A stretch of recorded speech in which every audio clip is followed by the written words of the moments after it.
महामारी के दौरान मोदी सरकार की खुली पोलों से बीजेपी की स्थिति बेहद ही कमजोर हो गई है। इसीलिए अब बीजेपी को अपनी हार का डर सताने लगा है और अपनी कुर्सी बचाने के लिए हाईकमान बीजेपी शासित राज्यों में नेतृत्व परिवर्तन में जुट गई है।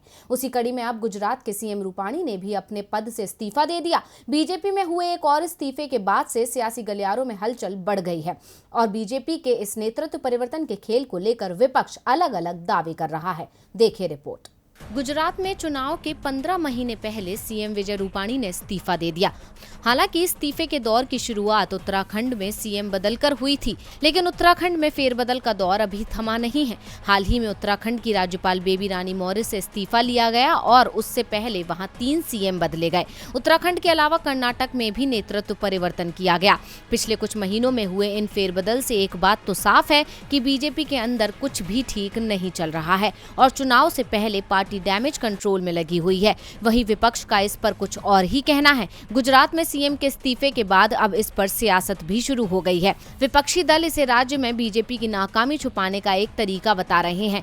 वहीं गुजरात कांग्रेस के कार्यकारी अध्यक्ष हार्दिक पटेल ने दावा किया है कि विजय रूपाणी से इस्तीफा इसलिए लिया गया क्योंकि बीजेपी और राष्ट्रीय स्वयंसेवक संघ के एक गुप्त सर्वे में कांग्रेस को आगामी विधानसभा चुनावों में जीत मिल रही थी। हार्दिक पटेल ने ट्वीट कर सरकार पर निशाना साधा है।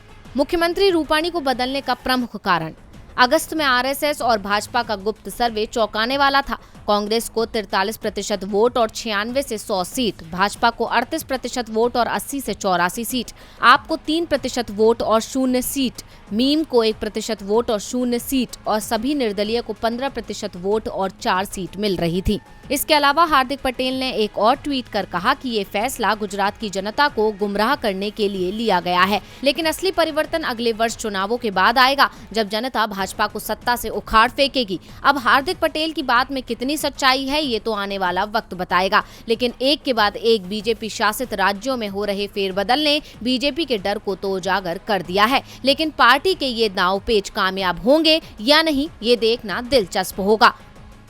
टीवी लाइव की रिपोर्ट।